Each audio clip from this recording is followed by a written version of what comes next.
Shall I pretend to be your girlfriend? Don't worry, I'm great at acting.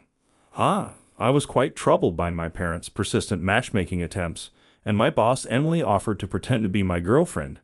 She was way too beautiful to be my girlfriend, but it seemed like this would work out for now. However, on the day of the meeting, not only my parents, but I too was shocked by an unexpected revelation. Alex, is this really your girlfriend? From that day on, my feelings started to change significantly. Meanwhile, Emily continued to pretend to be my girlfriend indefinitely. I'm Alex, 36 years old. I've been single for 36 years. I have few friends and even fewer opportunities to meet new people. My days end with commuting between work and home. My few friends are all married with kids now, so I rarely see them. The only person I know around my age who's single like me is my boss, Emily. People might think I'm either gay or just unable to find love, but she is also quite a mystery. She's stunningly beautiful, highly competent at work, and I've seen guys hit on her more than once. Yet she boldly declares at office parties, I'm staying single forever, and doesn't seem to care about being single at all. I admire and envy her resolute attitude. I don't want to be without a girlfriend. I want a wife and kids. I have been introduced to women several times, including during my school days, but even if the first date goes well, it never leads to anything more. No one has ever told me it's because of my looks or personality, so it doesn't seem to be that. What's the problem? Lately, I've been thinking about this all the time. Alex. Emily's voice snapped me back to reality. I was at work. Hey, you've been spacing out a lot lately. What's up? If something's bothering you, I'm here to help. No, it's nothing. I'll be more careful, sorry. Even if I could talk to her, she wouldn't understand my worries. After all, she's someone who thinks being single is the best. It's already 4:30, and there's not much time left until the 5 o'clock end of the day. I need to finish these documents quickly, but if it means working overtime, that's fine too, because my parents nag me if I go home early. I still live with my parents at my age, and lately they have been pressuring me about marriage and grandchildren. I'm just worried about your future, Alex. Yeah, we won't be around forever. I understand what they're saying, but still, I really want the same thing. I'm just anxious about how to make it happen. Alex, are you staying late? Let's grab a drink tonight. John, who sits next to me, is a colleague from my same year. He has a wife and 2 kids. I don't have deep relationships at work, so even though I'm friendly with John, we've never gone out for drinks personally. John, you should go home. Your wife is taking care of the twins by herself, right? He made a resigned face and said, That's why when I get home, all I hear until bedtime is how hard her day was. I want to stay out late sometimes too. Unbelievable. If I had a wife and kids, I would definitely want to go home early to see them. But since I don't know what marriage is really like. Maybe my thinking is naive. Maybe I should ask him about it over drinks. I decided to focus until the end of the day and then head to the pub near the station with John. His recommended pub is cheap, and the food is decent, but we have to get there early to get a seat. Tonight, we hurried from the office and managed to snag a couple of seats at the counter. We toasted with beers and started to unwind from the day. Halfway through my mug, I remembered I should text my mom that I won't eat dinner tonight. John, who are you texting? Mom, I replied, and he chuckled. I know why he's laughing, but I don't want her to go through the trouble of making dinner for me. Her reply said, Enjoy yourself. She probably thinks I'm out with a woman. I rarely stay out late unless it's for farewell parties or year-end parties. Feeling a bit tipsy from the alcohol, I boldly asked John an intrusive question. Hey, how did you meet your wife and start dating? Since I don't usually discuss such things with coworkers. He seemed surprised but answered sincerely. It was at my previous job.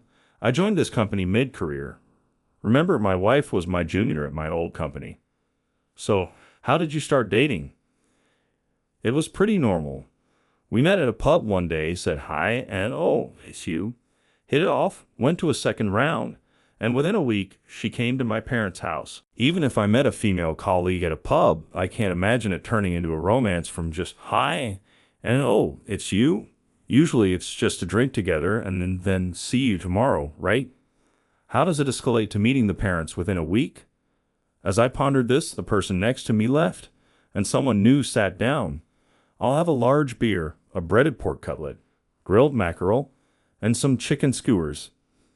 Despite the woman's voice, her order was quite hearty. Wait, that voice sounds familiar. I looked over, and there was Emily. The only empty seat at the counter was next to me. She comes to pubs alone. How impressive. She noticed me, and we made eye contact. Hi. Oh, we ended up drinking together, and that cat was just so cute. I almost took it home, but then I came to my senses. It wouldn't be fair to keep it in my apartment. Emily, already tipsy, was enthusiastic, recounting how she almost adopted a cat from a shelter. John, who loves beautiful women like Emily, was fully engaged in the conversation. For some reason, every guy at our company, even the married ones, is infatuated with her. I, on the other hand, was listening half-heartedly since I didn't have any personal interest in her beyond work. Maybe my low energy bothered her because she suddenly turned the conversation towards me. Alex, why aren't you getting married? She is always straightforward, even when drinking. Of all questions, why that one? It's not that simple. I don't have anyone willing to be my girlfriend. She summarized my situation bluntly. That's because you're clueless about the world, Alex. Curious about what she meant. I asked her to elaborate. Apparently, I'm out of touch with modern social life, insensitive to women's feelings, and not sophisticated enough. I was genuinely impressed. Emily really pays attention to people. It's true that I'm not interested in what's happening in the world. I don't watch TV or browse the internet. I don't care about trends or places women enjoy. My hobby is reading, specifically paper books. I'm an analog. On weekends, I go to bookstores and cafes, places for reading, not for talking. Why didn't I realize this sooner? I should meet a woman who shares my love for books. When I get home, I'll look for a book club or some social group for adults. I felt a glimmer of hope and downed the rest of my beer. That's exactly the problem, Alex. That's why you're not popular, Emily said, exasperated. How? What do you mean? To put it nicely, you're super laid back. To put it bluntly, you're extremely self-contained. I may not be as outgoing as Emily, but how does she understand my thoughts so well? Is she a genius? Just as I started to take an interest in her, she had already moved on to another topic with John. We ended up at karaoke for the second round. Emily was an amazing singer, but I was exhausted from the unfamiliar night out, and my memory became hazy. When I got home past 11, my parents were grinning in the living room. I coldly told them I just drank with a colleague. Seeing them visibly disappointed filled me with a sense of guilt. My parents are very close. During my teenage years, I found it embarrassing and would separate from them during family trips. As an adult, seeing friends pair up, I understood that love and marriage can be close bonds. But there are also guys like John who occasionally don't want to go home. My dad coming home on time every night and my mom greeting him with cheerful stories are probably more than just normal. I still don't get men and women at all. Anyway, I should take a bath and then read my mystery novel before bed. As I headed towards the bathroom, my mom called out, Alex, come here for a moment. I was seated across from my parents at the living room table. On the table was a thin photo album. Take a look at this. Mom opened the album to reveal a woman in a flashy dress. I had a bad feeling. Isn't this a matchmaking photo? Dad started to explain. Your aunt from California has been suggesting this for a while. I always thought it'd be better for you to marry for love, so I turned down the matchmaking offers. But since you have no one, that emphasized the importance of marrying for love because that's how they did it. Having seen their happiness, I can understand that. But this woman, isn't this Sarah, Auntie's neighbor? Sarah is 5 years older than me and used to bully me when we visited her place during holidays. She was bossy, took my toys, never waited her turn, and flipped the board when she was losing. Even when we met as teenagers, her nasty attitude hadn't changed. You're so gloomy, Alex, always reading. No wonder you can't get a girlfriend. You're so dull, Alex, not kind, not attentive. She'd constantly point out my flaws and make snide comments. She probably hasn't changed as an adult. I'm not in a position to be picky, but she is a bit too much for me. Sarah has had far fewer opportunities. Now that she's 41. Alex, you used to play together a lot, didn't you? Since you already know her, you know what kind of person she is. Knowing what kind of person she is exactly why I don't want this. But saying that would embarrass my aunt. Is it her age that bothers you? Nowadays, there are more hospitals that ensure safe deliveries even for older mothers. Times have changed for the better. Wait, are you saying it's because of her age? How dare you? If you criticize a woman's age, it hurts me too. That's just how women are. I couldn't find a good reason to refuse. It's not about the age, but something else. At 41, Emily is also that age. But she has a great personality, Alex. You're not really rejecting her because of her age, are you? Hey, Alex, you'd better not make Mom mad.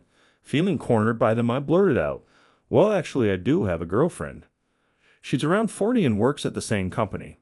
Of course, I didn't, but the only woman who came to mind was Emily, who seemed a much better choice than Sarah. They were momentarily stunned and then broke into big smiles. Despite the late hour, they brought out the champagne to celebrate.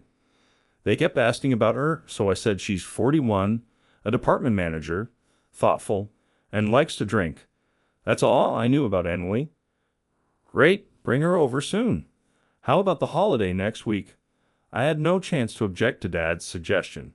My head was spinning with John's words. It's normal, we met at a pub, hit it off, and within a week she was at my parents' house.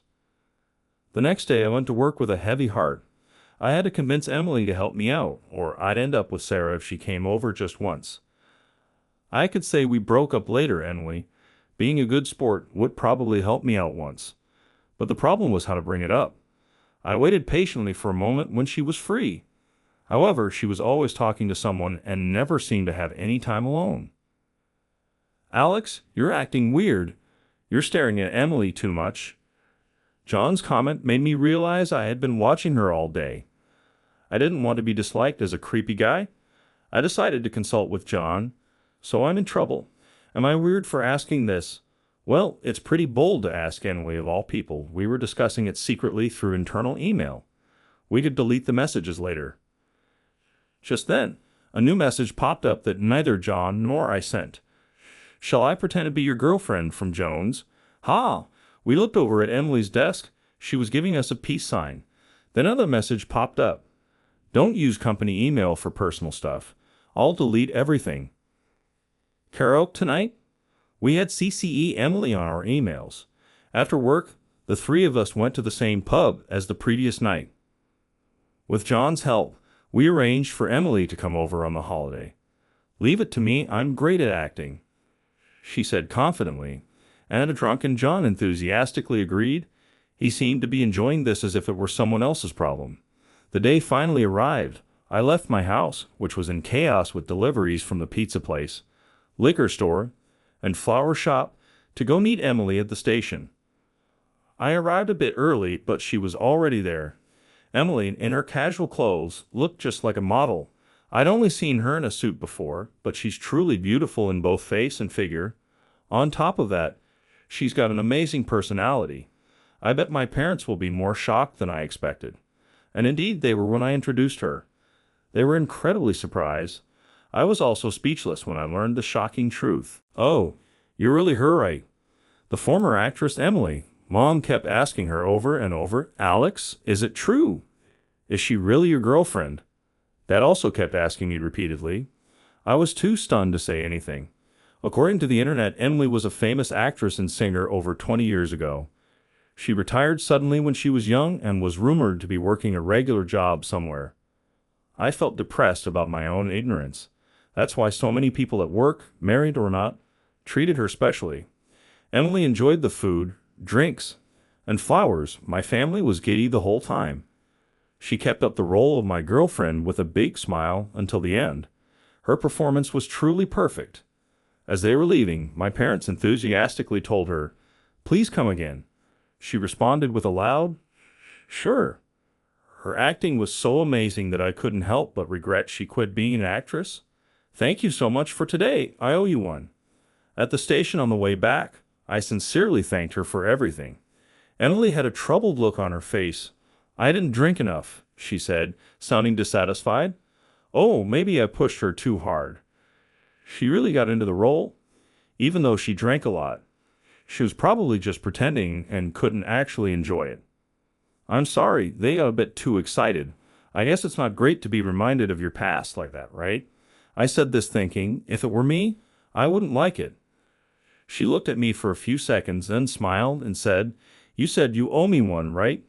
Then let's go to an after party." What now? Karaoke? It wasn't good to teach you that after parties are just karaoke. There are all kinds of after parties. Come on, follow me. Emily pulled me along, and we got on the train. We arrived in the city. It was the second-hand bookstore district where I often come to look for books. All right, Alex, walk around freely. I'll follow you. You love books, right? I don't know much about them, but I'll tag along. You probably couldn't read much today because of the worries. I hadn't told her I loved books, and would she? You really enjoy this kind of after party. When I asked her, she said, "Yes, I'm enjoying it." If this were a date, I wouldn't do well, but I thought I could guide her well in a place full of books. I took her to stores with beginner novels and rare books, and only seemed interested in a historical novel by a famous author, Robert Thompson, so I bought her the best one. We went into a cafe where we could read books quietly. Since we couldn't talk loudly there, we just drank coffee and read our books. Emily was intently reading the historical novel I recommended. Occasionally, we made eye contact and exchanged smiles, which I found very enjoyable. She also seemed satisfied, so I don't think she was bored. We left the cafe, visited more bookstores, and parted ways when it got dark. I felt a pang of loneliness as we said goodbye, but I quickly pushed it away. Emily had just played along with my charade for the day. She even chose a second-hand bookstore for the after-party, showing how considerate she is. And she's my boss. I can't get the wrong idea. We aren't even compatible after all. She's a former celebrity. The next day at lunch, I was about to go to a diner with John. At that moment, Emily appeared. She was carrying a large bag. "I made lunch, let's eat together. The three of us," she said. John had been excited about having a pork cutlet set meal today, but he immediately changed his tune, eagerly agreeing and acting all smitten. "You're married," I thought irritably. The weather was nice, making the company cafeteria terrace pleasant. Her lunch was lavish with many dishes, including pork cutlets, and it was delicious. Once we were full, she showed me the book she bought yesterday. I finished it. Your recommendation. What is the author trying to say? It was 400 pages long, and she had already read it. I actually don't like Robert Thompson, I admitted, not wanting to lie. He often appears on TV making pretentious comments. However, the book I gave her was excellent and was even made into a movie. Emily nodded thoughtfully. Not wanting to go straight home, I went out to the city. I found myself drawn to the same stores we visited, finally admitting to myself, I think I like Emily. This was a new feeling for me. The following week, an article about Robert Thompson's infidelity appeared in a magazine at work. Women from other departments came to see Emily, and men hesitated to talk to her. The magazine clearly showed Emily walking alongside Thompson. I spent more time than ever checking online news. The internet had already revealed Emily as the former actress, though she acted normal. The staff were full of jealousy and curiosity, saying all sorts of things. She said she'd stay single forever, or, with those connections, it's no wonder she got a position. Many were quick to change their tune. Even Jan said, "I'm disappointed. I chose to ignore them." I also treated Emily normally, not mentioning the gossip. She quietly told me, "I'm used to it," but she looked sad. When I got home, my parents were acting strangely. "Alex, I made your favorite hamburger steak with just beef today. How about we watch a movie instead of TV tonight?" To my parents, I was a poor son being toyed with by a former actress. Their concerned behavior was so painful to see that I decided to tell them the truth. As dinner was prepared and Ned was browsing movie channels, a movie adaptation of Thompson's novel appeared on the screen. It was clearly a promotional stunt taking advantage of the scandal. Seeing him hastily turn off the TV made me feel even worse, so I decided to tell the truth right away. "Hey, about Emily." Just then, the doorbell rang. Mom went to answer it and brought Emily into the living room. "Excuse me for intruding. I'm sorry for coming so suddenly. There was a bit of trouble when I got off at the nearest station. She explained that she came to apologize but hesitated, thinking it might be inappropriate. Then people around her started to notice her. Someone even yelled "cheater" at her, and that led to a crowd gathering as people noticed her and joined in, some for amusement. She ran away from the station, circling around until she finally arrived at our house. I wandered around for about an hour, so no one followed me. My parents had uneasy expressions. No one said a word. As I was about to muster up the courage to speak in the awkward silence, Emily spoke up. I'm sorry for causing a scene, but it's true that I'm dating Alex. I'm only seeing Alex. Can you believe that? Emily said something unbelievable. My parents turned to look at me. I naturally turned to look at Emily. She was staring at my parents. The next person to break the strange silence was my dad. "Ha? We don't doubt you at all. Our son would never lie to us." Then Mom followed suit. "Oh, of course we raised him better than that, right, Alex? We trust whoever he chooses." Their unusual tone was somewhat amusing despite the situation. Feeling relieved by the slightly relaxed atmosphere, I was finally ready to tell the truth. "Dad, Mom, I'm sorry," I started, but they weren't listening to me at all. Emily had started to cry. We waited quietly until she stopped crying. After she calmed down, she shared her truth. 21 years ago, Emily was offered the lead role in a film based on a book by Robert Thompson. She was thrilled, but Thompson's side imposed a condition. The condition was that she would be an exclusive actress for all of his works for the next 20 years. Her agency was concerned that this would limit her opportunities, especially overseas, and tarnish her pure image due to Thompson's notorious reputation with women. After many negotiations, the film offer was withdrawn. The office was talking about continuing to work hard while waiting for a big opportunity. But a few months later, an unexpected notification arrived. It was a copy of a contract agreeing to Thompson's terms. Both Emily and the office had been deceived, but the contract that had been signed couldn't be undone. The contract stipulated that an unfair portion of Emily's earnings would go to Thompson, meaning the more she worked, the more the office would end up in the red. It felt like something the mall would do, but there was nothing they could do about it. Emily couldn't star in the film, continue her career, and had a regular obligation to accompany Thompson until her 42nd birthday. Believing she couldn't have a normal marriage with such a burden, she gave up and often declared her commitment to staying single. Soon that obligation would end. But their last meal together was caught by a tabloid. It was likely a deliberate setup by Thompson's side, either as harassment or blackmail. She regretted not considering this possibility.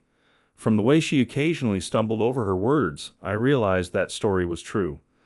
But from this point on, I wasn't sure how to take it, and I was at a loss. I was considering a normal, happy marriage with Alex, but with all this trouble, I don't think it's possible, she continued, but I was serious about it. "Please believe me," she said it all so smoothly that I couldn't tell if she was acting or being sincere. I had no clue. After all, I hadn't even told her my own feelings yet.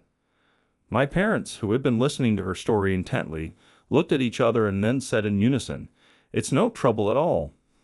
Please marry our son." Their perfect synchronization showed how close they were. I was the only one who was flustered. Emily's eyes sparkled. "Really? Are you sure someone like me is okay?" They nodded enthusiastically. I couldn't grasp the situation and tried to interject, but every time I tried, Emily would speak over me. Without being able to say anything, Emily and my parents were getting along splendidly. "So, Emily, what do you like about Alex? When did you first think that?" "It was around last year when he became my direct subordinate," Emily answered. "Unlike other employees, he treated me normally. He would point out my mistakes calmly and matter-of-factly." "I see. And when did you two become mutually affectionate?" my dad asked. Embarrassingly, Emily replied, "It was only recently. Alex is a bit shy." Wait, did she realize my feelings? Even so, I still hadn't confessed. She continued to chat animatedly with my parents, who loved talking about relationships. Only Anub, who sensed my true feelings, looked at me and whimpered softly. "I've stayed too long," Emily said. "That's all right. Come by any time. I'll have the bed ready for you, Alex." It's dark. Make sure you escort her home and scare off any weird fans, my parents added. Without a single word from me, Emily had become my parents-approved fiancée. On the way to the station, still not fully believing it, I asked her, "The part after you retired from the entertainment industry was an act, wasn't it?" "Oh, you notice. Impressive," she said nonchalantly. My heart sank as dark as the night. Why would she lie like that, deceiving my parents? What was she thinking? My sadness quickly turned to anger. Enough of this. It's one thing to lie to me, but deceiving my parents is too much. Even if lying is common in shows, this is the real world. I shouted in anger, feeling awkward. I quickened my pace. When I turned back, Emily had stopped far behind, looking down. I rushed back to her and found her sobbing like a child. "It's not a lie. I really do love you, but you never noticed my feelings. Playing the girlfriend role made me happy, and your parents' warmth touched me so much. But you never understood, Alex. This was the only way I could think of. I knew you always read books, but you never noticed me." What is she saying so straightforward and vulnerable? Emily, always sociable, meticulous, and reliable, must have been acting all along. That must have been so hard. That night, I gathered the courage to express my feelings, and we officially started dating with marriage in mind. It was also a battle against the tabloids in Thompson's side, but since I was not well versed in entertainment gossip, I ignored the frenzy and stayed calm. The noise eventually died down. My parents even eagerly answered interviews, turning public opinion in our favor. The media and Thompson's side's attempt at manipulating information failed spectacularly. Now, a few months later, Emily was being sympathized with as a victim of the dark side of the entertainment industry, and Thompson's reputation had plummeted. We quietly and discreetly submitted our marriage license application. I informed my department, and they threw us a celebratory party. John, drunk, kept saying, "I'm the Cupid here. You gotta thank me too, damn it." I hadn't forgotten that I had pretty much followed the same path that led John and his wife to get together. It was simple. We met at a bar one day, said hi and oh, hello, hit it off, went to an after party, and a week later she was visiting my family. Thinking back, it was so similar that it made me laugh. These things do happen like that. The celebration seemed likely to go beyond the second party into a third. "Alex, you should call your mom and let her know you won't need dinner," Emily suggested. Emily never laughed at me for checking in with my mom about dinner plans. It wasn't just that Emily and my mom got along well, but Emily had grown up without knowing her own parents. She believed that if you have parents, it's only natural to thank them and keep them informed about your life. She admired that I maintained such a close relationship with my parents even as an adult. I also felt a renewed sense of gratitude toward my parents. The happiness of falling in love, getting married, and becoming a family is wonderful. The bond I thought didn't exist was right in front of me. I was wrong for not seeing it. While my indifference worked to our advantage with the media, I wanted to be more sensitive and caring towards the people close to me like family, friends, and colleagues. I aimed to grow more as a person. I hope Emily and I can become a couple who